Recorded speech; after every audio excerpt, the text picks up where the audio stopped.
Hi friends, welcome back to Nisha cooking channel. ಕ್ರಿಸ್ಪಿಯಾಗಿ ನೋಡ್ರಿ, ಗರಿಯಾಗಿ ಸಾಯಂಕಾಲ ಟೈಮಲ್ಲಿ ಏನಾದರೂ ಇನ್ಸ್ಟೆಂಟಾಗಿ ರುಚಿಯಾಗಿ ತಿನ್ನಬೇಕು ಅನ್ನಿಸ್ದಾಗ ಈ ರೀತಿ ಮಾಡಿ ನೋಡ್ರಿ, ಸೂಪರಾಗಿರುತ್ತೆ. ಒಂದು 10-15 ನಿಮಿಷದಲ್ಲಿ ಈ ಸ್ನ್ಯಾಕ್ಸನ್ನು ನೀವು ರೆಡಿ ಮಾಡ್ಬೋದು. ನೋಡ್ರಿ ಹಾಗಾದರೆ ಹೇಗೆ ಮಾಡೋದು ಅಂತ ಹೇಳಿ. ಮಕ್ಕಳಂತೂ ತುಂಬ ಇಷ್ಟಪಡ್ತಾರೆ. ಎಲ್ಲರಿಗೂ ಇಷ್ಟ ಆಗುವಂಥ ಈ ರೆಸಿಪಿನ ಹೇಗೆ ಮಾಡೋದು ಅಂತ ನೋಡ್ಕೊಳ್ರಿ. ವಿಡಿಯೋ ರೆಸಿಪಿ ಇಷ್ಟ ಅನಿಸಿದ್ರೆ ನಮ್ಮ ಚಾನಲ್ಗೆ ಸಬ್ಸ್ಕ್ರೈಬ್ ಮಾಡ್ಕೊಳ್ರಿ, ಬೆಲ್ಲೈಕನನ್ನು ಪ್ರೆಸ್ ಮಾಡಿರಿ. ಆವಾಗ ನಾನು ಹಾಕೋ ಡೈಲಿ ವಿಡಿಯೋ ನೋಟಿಫಿಕೇಷನ್ ನಿಮಗೆ ಬರುತ್ತೆ. ನೀವು ಈಸಿಯಾಗಿ ವಿಡಿಯೋಗಳನ್ನು ನೋಡ್ಬೋದು. ನೋಡಿರಿ, ಫಟಾಫಟ್ ಅಂತ ಹೇಳಿ ನೋಡ್ಕೊಳ್ರಿ ಹೇಗೆ ಮಾಡೋದು ಅಂತ ಹೇಳಿ. ಕೆಲವೇ ಇಂಗ್ರೀಡಿಯೆಂಟ್ಸನ್ನು ಬಳಸಿ ನಾನಿಲ್ಲಿ ಇವತ್ತು ಮಾಡಿ ತೋರಿಸ್ತಾ ಇದ್ದೀನಿ. ಇಲ್ಲಿ ನೋಡಿರಿ, ಈ ಇನ್ಸ್ಟಂಟ್ ಆದಂತಹ ಒಂದು ಸ್ನ್ಯಾಕ್ಸ್ ರೆಸಿಪಿನ ಮಾಡೋದಕ್ಕೆ ಒಂದು ಆಲೂಗಡ್ಡೆನ ನಾನಿಲ್ಲಿ ಬಳಸ್ತಾ ಇದ್ದೀನಿ. ಇದು ಹಸಿ ಆಲೂಗಡ್ಡೆ, ಕುದಿಸಿದಂಥ ಆಲೂಗಡ್ಡೆ ಅಲ್ಲ. ಈ ಒಂದು ಹಸಿ ಆಲೂಗಡ್ಡೆನ ಬಳಸಿ ನೋಡಿರಿ ನಾವು ತಟ್ಟೆ ತುಂಬ ಆಗುವಷ್ಟು ಸ್ನ್ಯಾಕ್ಸನ್ನು ಮಾಡ್ಬೋದು. ತುಂಬ ರುಚಿಕರವಾದಂತಹ ಸ್ನ್ಯಾಕ್ಸನ್ನು ಪ್ರಿಪೇರ್ ಮಾಡೋದಕ್ಕೆ ಇಲ್ಲಿ ನಾನು ಒಂದು ಆಲೂಗಡ್ಡೆನ ತೊಗೊಂಡಿದ್ದೀನಿ. ನಿಮಗೆ ಸ್ನ್ಯಾಕ್ಸ್ ಕ್ವಾಂಟಿಟಿ ಏನಾದರೂ ಜಾಸ್ತಿ ಬೇಕು ಅಂದರೆ ನೀವು ಜಾಸ್ತಿ ಆಲೂಗಡ್ಡೆನ ಬಳಸ್ಬೋದು. ಅಂದರೆ 2-3 ಆಲೂಗಡ್ಡೆನ ನೀವು ಬಳಸ್ಬೋದು. ಆದರೆ ನಾನಿಲ್ಲಿ ಒಂದು ಆಲೂಗಡ್ಡೆಯಲ್ಲಿ ಎಷ್ಟು ಸ್ನ್ಯಾಕ್ಸನ್ನು ಮಾಡ್ಬೋದು ಅಂಥೇಳಿ ತೋರಿಸ್ತಾ ಇದ್ದೀನಿ, ನೋಡ್ಕೊಳ್ರಿ. ಇದ್ರ ಮೇಲಿನ ಸಿಪ್ಪೆ ಎಲ್ಲ ಗ್ರೇಟ್ ಮಾಡಿ ಈ ಥರ ತೆಗೆದುಬಿಡ್ರಿ. ಈಗ ಇದನ್ನು ಒಂದು ಸರಿ ನೀರಲ್ಲಿ ವಾಶ್ ಮಾಡಿ ತೊಗೊಂಬರೋಣ. ನೀರಿನಲ್ಲಿ ಹಾಕಿ ವಾಶ್ ಮಾಡಿಂದ ನೋಡಿರಿ, ಇದನ್ನು ಅತಿ ಚಿಕ್ಕದಾದಂಥ ಲೇಯರ್ಸ್ ಆಗಿ ನಾನಿಲ್ಲಿ ಗ್ರೇಟ್ ಮಾಡಿ ತೊಗೋತಾ ಇದ್ದೀನಿ. ನೋಡಿರಿ, ಈ ರೀತಿ ತುಂಬ ಚಿಕ್ಕದಾದಂಥ ಲೇಯರ್ಸ್ನಲ್ಲಿ ಗ್ರೇಟ್ ಮಾಡಿರಿ ತೊಗೊಳ್ರಿ. ಆವಾಗ ಏನಾಗುತ್ತೆ, ಸ್ನ್ಯಾಕ್ಸ್ ಗರಿಯಾಗಿ ಕರಿಬೇಕಾದ್ರೆ ತುಂಬ ಚೆನ್ನಾಗಿ ಕ್ರಿಸ್ಪಿಯಾಗಿ ಬರುತ್ತೆ. ಲೇಯರ್ಸ್ ಏನದು ನಮಗೆ ಶೇಪ್ ಕೊಡೋದಕ್ಕೆ ತೊಂದರೆ ಆಗೋದಿಲ್ಲ. ತುಂಬ ಚಿಕ್ಕದಾಗಿರೋದ್ರನ್ನ ನೀವು ಗ್ರೇಟ್ ಮಾಡ್ಕೊಳ್ರಿ. ನೀವು ಚೀಸ್ ಗ್ರೇಟರ್ ಇದ್ದರೆ ಅದರಲ್ಲೂ ಸಹಿತ ನೀವು ಇದನ್ನು ಮಾಡ್ಕೋಬೋದು. ನೋಡಿರಿ, ತುಂಬ ಚೆನ್ನಾಗಿ ಬರುತ್ತೆ. ಇದೇ ರೀತಿ ಎಲ್ಲ ಆಲೂಗಡ್ಡೆನೂ ಗ್ರೇಟ್ ಮಾಡಿ ನಾನು ತೊಗೊಂಡು ಬರ್ತೀನಿ. ಇಲ್ಲಿ ನೋಡಿರಿ, ತೋರಿಸ್ತಾ ಇದ್ದೀನಿ. ಇಷ್ಟು ಚಿಕ್ಕದಾದಂಥ ಲೇಯರ್ಸನ್ನು ನಾನಿಲ್ಲಿ ಗ್ರೇಟ್ ಮಾಡಿದ್ದೀನಿ. ನೋಡಿರಿ, ಒಂದು ಆಲೂಗಡ್ಡೆಯಲ್ಲಿ ಇಷ್ಟೊಂದು ಲೇಯರ್ಸ್ ಬಂದಿದೆ. ಈಗ ಇದರಲ್ಲಿ ತುಂಬ ಸ್ಟಾರ್ಚ್ ಇರುತ್ತೆ, ಕಪ್ಪಾಗಿದೆ. ನೀವು ಕಾಣಿಸ್ತಾ ಇರ್ಬೋದು ಸ್ವಲ್ಪ. ಈಗ ಇದನ್ನು ನೀರಲ್ಲಿ ಹಾಕಿ 1-2-3 ಸರಿ ಇದನ್ನು ವಾಶ್ ಮಾಡಿ ತೊಗೊಳ್ರಿ. ಇದರಲ್ಲಿರುವಂಥ ಎಲ್ಲ ಸ್ಟಾರ್ಚು ಹೊರಟು ಹೋಗಲಿ. ಆವಾಗ ಸ್ನ್ಯಾಕ್ಸ್ ತುಂಬ ಚೆನ್ನಾಗಿ ಒಳ್ಳೆ ಟೇಸ್ಟ್ ಕೊಡುತ್ತೆ. ಆಮೇಲೆ ನೋಡಿರಿ, ಇದು ಲೇಯರ್ಸ್ ಏನಾಗುತ್ತೆ, ನೀರಿನಲ್ಲಿ ಹಾಕಿ ವಾಶ್ ಮಾಡಿದಾಗ ಹಾರ್ಡಾದ್ರಾಗ ನಾವು ಫ್ರೈ ಮಾಡಿದಾಗ ತುಂಬ ಚೆನ್ನಾಗಿ ಬರುತ್ತೆ. ನೋಡಿರಿ, ಈ ರೀತಿ ನೀರಿನಂಶ ಪೂರ್ತಿ ಅದನ್ನು ಹಿಂಡಿ ತೊಗೊಳ್ರಿ. ಆಮೇಲೆ 1-2 ನೀರಿನಲ್ಲಿ ಇದನ್ನು ವಾಶ್ ಮಾಡಿ ತೊಗೊಳ್ರಿ. ಆವಾಗ ಎಲ್ಲ ಸ್ಟಾರ್ಚ್ ಹೊರಟೋಗುತ್ತೆ, ಆಲೂಗಡ್ಡೆ ಕಪ್ಪಾಗೋದಿಲ್ಲ. ನೀವು ಆಲೂಗಡ್ಡೆ ಕಟ್ ಮಾಡಿದಾಗಲಿ ಅಥವಾ ಗ್ರೇಟ್ ಮಾಡಿದಾಗಲಿ ಹಾಗೆ ಇಟ್ಬಿಟ್ರೆ ಅದು ಕಪ್ಪಾಗೋ ಚಾನ್ಸ್ ಇರುತ್ತೆ. ಹಾಗಾಗಿ ಇದನ್ನು ಈ ಥರ ನೀರಿನಲ್ಲಿ ಹಾಕಿ ವಾಶ್ ಮಾಡಿ ತೊಗೊಳ್ರಿ. ನೋಡಿರಿ, ಎಷ್ಟೊಂದು ಸ್ಟಾರ್ಚ್ ಬಂದಿದೆ ಅಂಥೇಳಿ. ಈಗ ನೋಡಿರಿ, 2-3 ಸತಿ ನಾನಿಲ್ಲಿ ನೀರಲ್ಲಿ ಹಾಕಿ ವಾಶ್ ಮಾಡಿ ತೊಗೊಂಡಿದ್ದೀನಿ. ಈಗ ಸ್ವಲ್ಪ ಇದಕ್ಕೆ ಇನ್ನೊಂದು ಸ್ವಲ್ಪ ನೀರು ಹಾಕಿ ಇದನ್ನು ಸೈಡಿಗೆ ಎತ್ತಿಡೋಣ. ಹಾಗೆ ಇಟ್ಟರೆ ಇದು ಕಪ್ಪಾಗುತ್ತೆ. ಹಾಗಾಗಿ ಸ್ವಲ್ಪ ಇದನ್ನು ಸೈಡಿಗೆ ಎತ್ತಿಡೋಣ. ಇವಾಗ ನೋಡಿರಿ, ಇಲ್ಲಿ ನಾನು 1 ಕಪ್ ಅಷ್ಟು ಅವಲಕ್ಕಿನ ಬಳಸ್ತಾ ಇದ್ದೀನಿ. ನೀವು ಮೀಡಿಯಮ್ ಅವಲಕ್ಕಿ ಆದರೂ ತೊಗೋಬೋದು ಅಥವಾ ದಪ್ಪ ಅವಲಕ್ಕಿ ಆದರೂ ತೊಗೋಬೋದು. ನೀವು ಟಿಫನ್ನಿಗೆ ನಾಷ್ಟಕ್ಕೆ ಯಾವ್ದು ಯೂಸ್ ಮಾಡ್ತೀರೋ ಅದೇ ಅವಲಕ್ಕಿಯಿಂದ ಈ ಸ್ನ್ಯಾಕ್ಸನ್ನು ಪ್ರಿಪೇರ್ ಮಾಡ್ಬೋದು. ನೋಡಿರಿ, ಇಲ್ಲಿ 1 ಕಪ್ ಅಷ್ಟು ನಾನು ತೊಗೊಂಡಿದ್ದೀನಿ. ಇದನ್ನೀಗ ನೀರಲ್ಲಿ ಹಾಕಿ ಇದನ್ನು ಚೆನ್ನಾಗಿ ವಾಶ್ ಮಾಡಿ ತೊಗೊಳ್ರಿ. ಇದರಲ್ಲಿ ಧೂಳೆಲ್ಲ ಇರುತ್ತಲ್ವ, ಅದೆಲ್ಲ ಹೊರಟು ಹೋಗಲಿ. ಇದರಲ್ಲಿ ಕಸರೋದು ಏನಾದರೂ ಇದ್ರೂ ಕೂಡ ಇದನ್ನು ವಾಶ್ ಮಾಡಿ ತೊಗೊಳ್ರಿ. ಅಂದರೆ ಭತ್ತ ಅದೆಲ್ಲ ಇರುತ್ತೆ, ಅದನ್ನೆಲ್ಲ ನೀವು ಚೆನ್ನಾಗಿ ನೀಟಾಗಿ ನೋಡಿಕೊಂಡು ವಾಶ್ ಮಾಡಿ ತೊಗೊಳ್ರಿ. 1-2 ಸರಿ ನೋಡಿರಿ, ಈ ರೀತಿ ಇದನ್ನು ಸ್ವಲ್ಪ ತಿಕ್ಕಿ ವಾಶ್ ಮಾಡಿರಿ. ಚೆನ್ನಾಗಿ ನೋಡಿರಿ, ಇದರಲ್ಲಿರುವಂಥ ಧೂಳು ಅದೆಲ್ಲ ಇದ್ದರೆ ಕಸರು ಎಲ್ಲ ಹೋಗಿಬಿಡುತ್ತೆ. ನೋಡಿರಿ, 1-2 ಸರಿ ಈ ರೀತಿ ವಾಶ್ ಮಾಡಿದ್ರೆ ಕಲರ್ ಕೂಡ ನೋಡಿರಿ ವೈಟಾಗಿ ಬರುತ್ತೆ. ಈಗ ಇದಕ್ಕೆ ಒಂದು ಅರ್ಧ ಕಪ್ಪಷ್ಟು ನೀರನ್ನು ಹಾಕಿ ನಾನಿಲ್ಲಿ ಒಂದು 10 ನಿಮಿಷ ಇದನ್ನು ನೆನೆಯಕ್ಕೆ ಬಿಡೋಣ.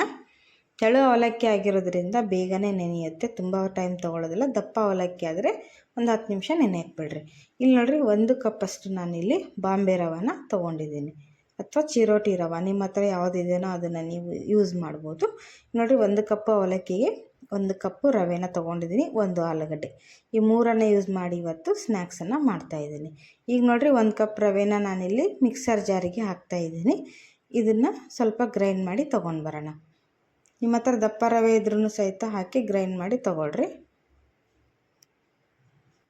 ಈ ರೀತಿ ನೈಸಾಗಿ ಗ್ರೈಂಡ್ ಮಾಡಿರಿ. ನಾವೆಷ್ಟೇ ನೈಸಾಗಿ ಗ್ರೈಂಡ್ ಮಾಡ್ತೀವಿ ಅಂದರೂ ಸಹಿತ ಈ ರೀತಿ ತರಿಯಾಗಿ ಉಳಿಯೋ ಚಾನ್ಸ್ ಇರುತ್ತೆ. ಏನಾಗಲ್ಲ, ನಡೆಯುತ್ತೆ. ಒಂದು 10 ನಿಮಿಷ ಇದನ್ನು ನೆನೆ ಹಾಕ್ಬಿಟ್ರೆ ಚೆನ್ನಾಗಿ ನೆನ್ಕೊಳ್ಳುತ್ತೆ. ಈಗ ನೋಡಿರಿ ಇಲ್ಲಿ ಅವಲಕ್ಕಿ ಸಾಫ್ಟಾಗಿ ನೆಂದಿದೆ ನೋಡ್ತಿರ್ಬೋದು. ಎಲ್ಲ ನಾವು ಹಾಕಿರುವಂಥ ನೀರು ಚೆನ್ನಾಗಿ ಅಬ್ಸರ್ವ್ ಮಾಡ್ಕೊಂಡಿದೆ. ಈಗ ಈ ಅವಲಕ್ಕಿನೂ ಸಹಿತ ಅದೇ ಜಾರಿಗೆ ಹಾಕಿ ನಾನು ಗ್ರೈಂಡ್ ಮಾಡಿ ತೊಗೊಂಡು ಬರ್ತೀನಿ. ಆದರೆ ಇಲ್ಲಿ ನೀರು ಹಾಕೋದು ಬೇಡ. ಇದಕ್ಕೆ ನಾನಿಲ್ಲಿ ಸ್ವಲ್ಪ ಮೊಸರನ್ನ ಹಾಕ್ತೀನಿ. 1-2 ಸ್ಪೂನಷ್ಟು ಗಟ್ಟಿ ಮೊಸರನ್ನ ಯೂಸ್ ಮಾಡಿ ಗ್ರೈಂಡ್ ಮಾಡಿರಿ. ನೀರಂತೂ ಹಾಕಕ್ಕೆ ಹೋಗಬೇಡ್ರಿ. ನೀರು ಹಾಕಿದರೆ ತುಂಬ ನೀರು ಆಗಿಬಿಡುತ್ತೆ. ಇದು ಬ್ಯಾಟರು ನೀರಾಗಬಾರ್ದು, ಗಟ್ಟಿ ಇರಬೇಕು. ಹಾಗಾಗಿ 1-2 ಸ್ಪೂನಷ್ಟು ನಾನಿಲ್ಲಿ ಅವಲಕ್ಕಿನ ಮೊಸರನ್ನ ಹಾಕಿ ಗ್ರೈಂಡ್ ಮಾಡಿ ತೊಗೊಂಡು ಬರ್ತೀನಿ. ನೋಡಿರಿ ಸ್ವಲ್ಪ ಗಟ್ಟಿಯಾಗಿರುತ್ತೆ, ಪರವಾಗಿಲ್ಲ. ನೋಡಿರಿ ಇಷ್ಟು ಸಾಫ್ಟಾಗಿ ಬರುತ್ತೆ. ಚೆನ್ನಾಗಿ ನೆಂದಿರುತ್ತಲ್ವ, ಗ್ರೈಂಡ್ ಆಗೋಕ್ಕೆ ಏನು ಟೈಮ್ ತೊಗೊಳ್ಳೋದಿಲ್ಲ. ಈಗ ಇದನ್ನು ಒಂದು ಬೌಲ್ಗೆ ಟ್ರಾನ್ಸ್ಫರ್ ಮಾಡ್ಕೊಳ್ಳೋಣ. ಗ್ರೈಂಡ್ ಮಾಡಿದಂಥ ಅವಲಕ್ಕಿನ ನೋಡಿರಿ ಈ ಥರ ಒಂದು ಬೌಲಿಗೆ ತಗೊಂಬಿಡ್ರಿ. ನೋಡಿರಿ ಅವಲಕ್ಕಿನ ತಗೊಂಡ್ಮೇಲೆ ಇದಕ್ಕೆ ಸ್ವಲ್ಪ ಸ್ಪೈಸಸನ್ನು ಆ್ಯಡ್ ಮಾಡೋಣ. ಈಗ ನೋಡಿರಿ ಇದಕ್ಕೆ ಗ್ರೈಂಡ್ ಮಾಡಿದಂಥ ರವೆನೂ ಸಹಿತ ಸೇರಿಸ್ತಾ ಇದ್ದೀನಿ. ಆಮೇಲೆ ನೋಡಿರಿ 1 ಸ್ಪೂನಷ್ಟು ಚಿಲ್ಲಿ ಫ್ಲೇಕ್ಸನ್ನು ಹಾಕ್ತಾಯಿದ್ದೀನಿ. ಸ್ಪೈಸಸ್ಗೆ ನೋಡಿ ಯೂಸ್ ಮಾಡ್ಕೊಳ್ರಿ. ಆಮೇಲೆ 1/2 ಸ್ಪೂನಷ್ಟು ಜೀರಿಗೆ, 1 ಹಸಿಮೆಣ್ಸಿನ್ಕಾಯಿನ ಕಟ್ ಮಾಡಿ ಹಾಕ್ತಾಯಿದ್ದೀನಿ. ರುಚಿಗೆ ತಕ್ಕಷ್ಟು ಉಪ್ಪು ಹಾಕ್ರಿ. ಮತ್ತು 1/2 ಉಳ್ಳಾಗಡ್ಡಿನ ಈ ಥರ ಸಣ್ಣಗೆ ಕಟ್ ಮಾಡಿ ಹಾಕ್ಕೊಳ್ರಿ. ಉಳ್ಳಾಗಡ್ಡಿ ಒಳ್ಳೆ ರುಚಿ ಕೊಡುತ್ತೆ. ಆಮೇಲೆ ಸ್ವಲ್ಪ ಶೇಂಗಾ ಬೀಜ ಹಾಕ್ತಾಯಿದ್ದೀನಿ. ಹುರಿದು ಮೇಲಿನ ಸಿಪ್ಪೆ ತೆಗೆದಂಥ ಶೇಂಗಾ ಬೀಜ 1/2 ಕಪ್ಪಷ್ಟು ಹಾಕ್ತಾಯಿದ್ದೀನಿ. ನಿಮ್ಗೆ ಜಾಸ್ತಿ ಇಷ್ಟ ಇದೆ ಅಂದರೆ ಜಾಸ್ತಿ ಹಾಕ್ಬೋದು, ಅಥವಾ ಕ್ರಷ್ ಮಾಡಾದರೂ ಅದನ್ನು ಹಾಕ್ಬೋದು. ಸ್ವಲ್ಪ ಕೊತ್ತಂಬರಿ ಸೊಪ್ಪನ್ನು ಹಾಕ್ತಾಯಿದ್ದೀನಿ. ನೋಡಿರಿ ಚೆನ್ನಾಗಿ ಒಳ್ಳೆ ಫ್ಲೇವರ್ ಕೊಡುತ್ತೆ ಕೊತ್ತಂಬರಿ ಸೊಪ್ಪು. ಇದನ್ನೆಲ್ಲದನ್ನು ಮಿಕ್ಸ್ ಮಾಡ್ತಾಯಿದ್ದೀನಿ. ನಾನಿಲ್ಲಿ ಯಾವುದೇ ಮಸಾಲೆಗಳನ್ನು ಬಳಸ್ತಾ ಇಲ್ಲ. ತುಂಬ ಸಿಂಪಲ್ಲಾಗಿ ರೆಡಿ ಮಾಡ್ಕೊಳ್ಳೋಣ. ತುಂಬ ಚೆನ್ನಾಗಿರುತ್ತೆ ಟೇಸ್ಟ್. ಈಗ ಇದಕ್ಕೆ ನಾವು ಫಸ್ಟೇನು ನೀರು ಹಾಕಿ ಇಟ್ಟಿದ್ವಲ್ವ ಆಲೂಗಡ್ಡೆ ಲೇಯರ್ಸು, ಇದನ್ನು ಸಹಿತ ಚೆನ್ನಾಗಿ ಸ್ಕ್ವೀಸ್ ಮಾಡಿ ಹಾಕ್ರಿ. ಅಂದರೆ ನೀರಿನ ಅಂಶ ಇರಬಾರ್ದು. ಆ ರೀತಿ ಇದನ್ನು ಪೂರ್ತಿಯಾಗಿ ಹಿಂಡಿ ಹಾಕ್ರಿ. ನಿಮಗೆ ಕೈಯಿಂದ ಇದನ್ನು ಪ್ರೆಸ್ ಮಾಡೋಕ್ಕೆ ಬರಲ್ಲ ಅನ್ನೋರು ಒಂದು ಕಾಟನ್ ಬಟ್ಟೆನಲ್ಲಿ ಹಾಕಿ ನೀಟಾಗಿ ಇದನ್ನು ಪ್ರೆಸ್ ಮಾಡಿ ತೊಗೋಬೋದು. ನೀರಿನ ಅಂಶ ಎಲ್ಲ ಹೊರಟು ಹೋಗ್ಬಿಡುತ್ತೆ. ಇದನ್ನು ಪೂರ್ತಿ ಡ್ರೈ ಆಗಿಯೇ ಯೂಸ್ ಮಾಡಿರಿ. ಆವಾಗ ಈ ಆಲೂಗಡ್ಡೆ ಲೇಯರ್ಸು ಫ್ರೈ ಆದಾಗ ತಿನ್ನೋಕ್ಕೆ ಚೆನ್ನಾಗಿರುತ್ತೆ ಟೇಸ್ಟ್. ಈಗ ಇದನ್ನು ಸಹಿತ ಇದಕ್ಕೆ ಆ್ಯಡ್ ಮಾಡ್ಕೊಳ್ಳೋಣ. ಆ್ಯಡ್ ಮಾಡಿಕೊಂಡು ನೀರು ಹಾಕಬಾರ್ದು, ಹಾಗೇ ಗಟ್ಟಿಯಾಗಿ ಇದನ್ನು ಸ್ವಲ್ಪ ಹಿಟ್ಟು ನಾದ್ಕೊಳ್ಳೋಣ. ಹಿಟ್ಟಿನ ಥರನೇ ನಾದ್ಕೊಳ್ರಿ, ಚೆನ್ನಾಗಿ ಬರುತ್ತೆ. ಫಸ್ಟಿಗೆ ಗಟ್ಟಿ ಅನಿಸುತ್ತೆ, ಬಟ್ ಇದರಲ್ಲಿ ಮಾಯ್ಶ್ಚರ್ ಬಿಡೋದ್ರಿಂದ, ನೀರು ಬಿಡೋದ್ರಿಂದ ಚೆನ್ನಾಗಿ ಹಿಟ್ಟು ಮಿಕ್ಸ್ ಆಗುತ್ತೆ. ಇದನ್ನು ಮಿಕ್ಸ್ ಮಾಡಿ ನಾವು ಒಂದು 5 ನಿಮಿಷ ರೆಸ್ಟಿಗೆ ಬಿಟ್ಟರೆ ಸಾಕು. ನೋಡಿರಿ ರವೆ ಎಲ್ಲ ನೀರಿನ ಅಂಶ ಎಲ್ಲ ಅಬ್ಸರ್ವ್ ಮಾಡಿಕೊಂಡು ಇನ್ನೂ ಸಾಫ್ಟಾಗಿ ಬರುತ್ತೆ ಹಿಟ್ಟು. ಚೆನ್ನಾಗಿ ಸ್ವಲ್ಪ ಕೈಯಿಂದ ಇದನ್ನು ಒತ್ತಿ ನಾದ್ರಿ, ಚೆನ್ನಾಗಿ ಬರುತ್ತೆ. ನೋಡ್ತಿರ್ಬೋದು ನೀವು, ಯಾಕೆಂದರೆ ಆ ಅವಲಕ್ಕಿ ಸಹಿತ ಚೆನ್ನಾಗಿ ನೆಂದಿರುತ್ತೆ ಆಲ್ರೆಡಿ. ಆಮೇಲೆ ಇದರಲ್ಲಿ ಸಹಿತ ಆಲೂಗಡ್ಡೆಯಲ್ಲಿ ನೀರಿನ ಅಂಶ ಇರುತ್ತೆ. ಎಲ್ಲದನ್ನು ನೋಡಿರಿ ಈ ರೀತಿ ಒಂದು ಹಿಟ್ಟಿನ ಬ್ಯಾಟರ್ ರೆಡಿ ಆಗುತ್ತೆ. ಇದನ್ನು ಒಂದು 5 ನಿಮಿಷ ರೆಸ್ಟಿಗೆ ಇಟ್ಬಿಡೋಣ. ಈ ರೀತಿ ನಾದ್ಕೊಡ್ರಿ ಚೆನ್ನಾಗಿ. 5 ನಿಮಿಷ ರೆಸ್ಟಿಗೆ ಬಿಟ್ಟ ಮೇಲೆ ನೋಡಿರಿ ಈ ರೀತಿ ಬರುತ್ತೆ ಹಿಟ್ಟು. ಚೆನ್ನಾಗಿ ನೀರೆಲ್ಲ ಅಬ್ಸರ್ವ್ ಮಾಡಿಕೊಂಡು ನೋಡಿರಿ ಎಷ್ಟು ಸಾಫ್ಟಾಗಿ ಚೆನ್ನಾಗಿ ಬಂದಿದೆ. ಕೈ ಕೂಡ ಜಾಸ್ತಿ ಅಂಟೋದಿಲ್ಲ ನೋಡಿರಿ. ಈಗ ಇದನ್ನು ಸ್ವಲ್ಪ ಕೈಗೆ ಎಣ್ಣೆ ಸವರ್ಕೊಂಬಿಡ್ರಿ.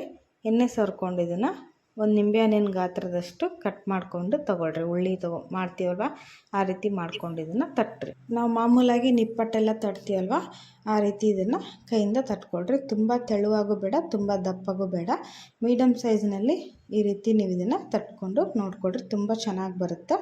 ನಮಗೆ ಸಾಫ್ಟಾಗಿ ಬೇಕು ಅನ್ನೋರು ಸ್ವಲ್ಪ ದಪ್ಪಗೆ ಇದನ್ನು ತಟ್ಕೊಳ್ರಿ. ಸ್ವಲ್ಪ ಕ್ರಿಸ್ಪಿಯಾಗಿ ಬೇಕು ಅನ್ನೋರು ತೆಳ್ಳಗೆ ತಟ್ಕೋಬೇಕು. ನೋಡಿರಿ ಈ ರೀತಿ ಕೈಯಿಂದನೇ ಈಸಿಯಾಗಿ ಬೇಗನೆ ಮಾಡ್ಕೋಬೋದು. ನೋಡಿರಿ ಹಿಟ್ಟು ಕೂಡ ಕೈಗೆ ಜಾಸ್ತಿ ಅಂಟೋದಿಲ್ಲ. ಸ್ವಲ್ಪ ಎಣ್ಣೆ ಸವರ್ಕೊಂಬಿಟ್ರೆ ಸಾಕು. ನೋಡಿರಿ ತುಂಬ ನೀಟಾಗಿ ಬರುತ್ತೆ. ಆಮೇಲೆ ಕ್ರ್ಯಾಕ್ಸ್ ಕೂಡ ಬಿಟ್ಟರೆ ಈ ಥರ ಎಡ್ಜಸ್ಸಿಂದ ಸ್ವಲ್ಪ ಪ್ರೆಸ್ ಮಾಡಿರಿ, ತುಂಬ ಚೆನ್ನಾಗಿ ಬರುತ್ತೆ. ನೋಡಿರಿ ಈ ರೀತಿ ಎಲ್ಲದನ್ನು ನಾನಿಲ್ಲಿ ಮಾಡಿ ತೊಗೊಂಡು ಬರ್ತೀನಿ. ಎಲ್ಲ ಹಿಟ್ಟನ್ನು ನೋಡಿರಿ ಮಾಡಿದ್ದೀನಿ. ಇಷ್ಟೊಂದು ತಟ್ಟೆ ತುಂಬ ರೆಡಿಯಾಗಿದ್ದಾವೆ. ಈಗ ಇದನ್ನು ಫ್ರೈ ಮಾಡ್ಕೊಂಬರೋಣ. ಫ್ರೈ ಮಾಡೋದಕ್ಕೆ ಇಲ್ಲಿ ನಾನು ಕಡಾಯಿಗೆ ಒಂದು 2-3 ಟೇಬಲ್ ಸ್ಪೂನಷ್ಟು ಎಣ್ಣೆನ ಹಾಕ್ತಾಯಿದ್ದೀನಿ. ಅಂದರೆ ನಾನಿಲ್ಲಿ ಶಾಲೋ ಫ್ರೈ ಮಾಡ್ತಾಯಿದ್ದೀನಿ, ಡೀಪ್ ಫ್ರೈ ಮಾಡ್ತಾಯಿಲ್ಲ. ನಿಮ್ಗೆ ಇಷ್ಟ ಇದೆ ಅನ್ನೋರು ನೀವು ಡೀಪ್ ಫ್ರೈ ಕೂಡ ಮಾಡಿಕೊಂಡು ತಿನ್ಬೋದು. ನೋಡಿರಿ ಇಲ್ಲಾಂದರೆ 1-2 ಟೇಬಲ್ ಸ್ಪೂನಷ್ಟು ಎಣ್ಣೆನ ಹಾಕಿ ತವಾದಲ್ಲಿ ಇದನ್ನು ರೊಟ್ಟಿ ಬೇಯಿಸ್ತೀವಲ್ವ ಆ ರೀತಿ ಬೇಯಿಸಿ ನೀವು ತಿನ್ಬೋದು. ಈಗ ನೋಡಿರಿ ಎಣ್ಣೆ ಚೆನ್ನಾಗಿ ಬಿಸಿ ಆಗಲಿ, ಎಲ್ಲದನ್ನು ಹಾಕಿ ಫ್ರೈ ಮಾಡಿ ತೋರಿಸ್ತೀನಿ ನೋಡಿರಿ. ಎಣ್ಣೆ ಕಾದಿದೆ, ಇವಾಗ ಒಂದೊಂದನ್ನೇ ಹಾಕಿ ನಾವಿಲ್ಲಿ ಫ್ರೈ ಮಾಡ್ಕೊಂಬರೋಣ. ಟೇಸ್ಟ್ ಮಾತ್ರ ಭಾಳ ಜಬರ್ದಸ್ತ್ ಇರುತ್ತೆ.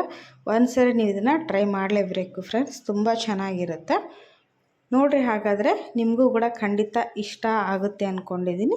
ಇಷ್ಟ ಅನಿಸಿದರೆ ನಾನು ಹೇಳ್ದಂಗೆ ನಮ್ಮ ಚಾನಲ್ಗೆ ಸಬ್ಸ್ಕ್ರೈಬ್ ಮಾಡಿಕೊಡ್ರಿ. ಇನ್ನೂ ಯಾರು ಸಬ್ಸ್ಕ್ರೈಬ್ ಮಾಡ್ದೇ ವೀಡಿಯೋಗಳನ್ನು ನೋಡ್ತಾ ಇದ್ದೀರಾ, ಸಬ್ಸ್ಕ್ರೈಬ್ ಮಾಡಿಕೊಂಡು ವೀಡಿಯೋನ ನೋಡಿರಿ. ಬೆಲ್ ಐಕನನ್ನು ಪ್ರೆಸ್ ಮಾಡಿರಿ. ನಾನು ವೀಡಿಯೋ ಹಾಕಿದ ತಕ್ಷಣ ನಿಮಗೆ ನೋಟಿಫಿಕೇಷನ್ ಬರುತ್ತೆ. ಆಮೇಲೆ ನೋಡಿರಿ, ಈ ವಿಡಿಯೋನ ಎಲ್ಲ ನಿಮ್ಮ ಫ್ಯಾಮಿಲಿ ಫ್ರೆಂಡ್ ಜೊತೆ ಹೆಚ್ಚು ಹೆಚ್ಚು ಶೇರ್ ಮಾಡಿಕೊಳ್ರಿ, ಹೆಚ್ಚು ಹೆಚ್ಚು ಲೈಕ್ ಮಾಡಿರಿ. ಅವರು ಒಂದು ಒಳ್ಳೆ ಹೊಸ ರೆಸಿಪಿನ ಕಲ್ತಂಗಾಗುತ್ತೆ, ಹೊಸ ಟೇಸ್ಟನ್ನು ಮಾಡ್ದಂಗಾಗುತ್ತೆ ನೋಡಿ. ಹಾಗಾದರೆ ತಡೆಯೋಕ್ಕೆ ನೀವು ಕೂಡ ಇವತ್ತೇ ಖಂಡಿತ ಟ್ರೈ ಮಾಡ್ತೀರಿ. ಅಷ್ಟು ಟೇಸ್ಟಿಯಾಗಿರುವಂಥ ಈ ಸ್ನ್ಯಾಕ್ಸ್ ರೆಸಿಪಿನ ಬೇಗನೆ ಮಾಡ್ಕೋಬೋದು. ಕಡಿಮೆ ಇಂಗ್ರೀಡಿಯೆಂಟ್ಸ್, ಮನೆಯಲ್ಲೇ ಸಿಗುವಂತಹ ಇಂಗ್ರೀಡಿಯೆಂಟ್ಸನ್ನು ಬಳಸಿ ಮಾಡ್ಕೋಬೋದು ನೋಡಿರಿ. ಈಗ ಇದನ್ನು ಎರಡು ಕಡೆ ಚೆನ್ನಾಗಿ ಫ್ರೈ ಮಾಡಿಕೊಂಡು ಎಣ್ಣೆ ಬಸ್ತು ನಾನಿಲ್ಲಿ ತೆಗಿತಾ ಇದ್ದೀನಿ ನೋಡಿರಿ. ಎಣ್ಣೆ ಕೂಡ ಜಾಸ್ತಿ ಅಬ್ಸರ್ವ್ ಮಾಡ್ಕೊಳ್ಳೋದಿಲ್ಲ. ಈಗ ಸೆಕೆಂಡ್ ಟ್ರಿಪ್ ನಾನಿಲ್ಲಿ ಹಾಕ್ತಾಯಿದ್ದೀನಿ. 1 ಕಪ್ ರವೆ, 1 ಅವಲಕ್ಕಿ ಏನಲ್ಲಿ ನೋಡಿರಿ ಇಷ್ಟೊಂದು ಸ್ನ್ಯಾಕ್ಸನ್ನು ನೀವು ಮಾಡ್ಬೋದು. ಮನೆ ಮಂದಿಗೆ ಆಗುವಷ್ಟು ಸ್ನ್ಯಾಕ್ಸನ್ನು ಪ್ರಿಪೇರ್ ಮಾಡ್ಬೋದು. ನಾವು ಇದರಲ್ಲಿ ಶೇಂಗಾ ಬೀಜ ಹಾಕಿರೋದ್ರಿಂದ ಅದು ಫ್ರೈ ಆದಮೇಲೆ ಅದು ಇನ್ನೂ ಒಂದು ಒಳ್ಳೆ ಟೇಸ್ಟ್ ಕೊಡುತ್ತೆ ನೋಡಿರಿ. ಈಗ ಸೆಕೆಂಡ್ ಬ್ಯಾಚ್ ಕೂಡ ನಾನಿಲ್ಲಿ ಫ್ರೈ ಮಾಡಿದ್ದೀನಿ. ಕಲರ್ ಚೇಂಜ್ ಆಗೋವರೆಗೂ ನಿಮಗೆ ಗೊತ್ತಾಗುತ್ತೆ. ಇಲ್ಲ ಆಲ್ರೆಡಿ ನೋಡಿರಿ ಕಲರ್ ಕೂಡ ಗೋಲ್ಡನ್ ಬ್ರೌನ್ ಬರೋವರೆಗೂ ಈ ರೀತಿ ಫ್ರೈ ಮಾಡ್ಕೊಂಡ್ರೆ ಖಡಕ್ಕಾಗಿ ಫ್ರೈ ಆಗಿರ್ತವೆ. ನೀವು ಈಸಿಯಾಗಿ ಇದನ್ನು ಸ್ಟೋರ್ ಕೂಡ ಮಾಡ್ಕೊಂಡು ತಿನ್ಬೋದು ನೋಡಿರಿ. ತುಂಬ ಚೆನ್ನಾಗಿ ಬಂದಿರುತ್ತೆ. ರವೆ ಬಳಸಿರೋದ್ರಿಂದ ತುಂಬಾ ಕ್ರಿಸ್ಪಿಯಾಗಿ ಬಂದಿರುತ್ತೆ. ಒಂದು ಅವಲಕ್ಕಿದು ಕೂಡ ತುಂಬ ಒಳ್ಳೆ ರುಚಿ ಕೊಡುತ್ತೆ ನೋಡಿರಿ ಇದಕ್ಕೆ. ನೋಡಿ ಇಲ್ಲಿ ನಾನು ಎಲ್ಲದನ್ನು ಫ್ರೈ ಮಾಡಿ ತೊಗೊಂಡು ಬಂದಿದ್ದೀನಿ. ತುಂಬಾ ಗರಿಗರಿಯಾಗಿದೆ, ಕ್ರಿಸ್ಪಿಯಾಗಿದೆ ನೋಡಿರಿ. ಟೇಸ್ಟ್ ಕೂಡ ಜಬರ್ದಸ್ತ್ ಇದೆ. ಹಾಗಾದರೆ ತಡೆಯೋಕ್ಕೆ ನೀವು ಕೂಡ ಇದೇ ರೀತಿ ಮಾಡ್ಕೊಂಡು ತಿಂದು ನೋಡಿರಿ, ಹೇಗೆ ಬಂತು ಅಂಥೇಳಿ ತಿಳಿಸಿ. ಇದೇ ರೀತಿ ಒಳ್ಳೆ ಒಳ್ಳೆ ವಿಡಿಯೋಗಳಿಗೋಸ್ಕರ ಸಪೋರ್ಟ್ ಮಾಡಿ. ವಿಡಿಯೋ ನೋಡೋದಕ್ಕೆ ಧನ್ಯವಾದಗಳು. ಬಾಯ್.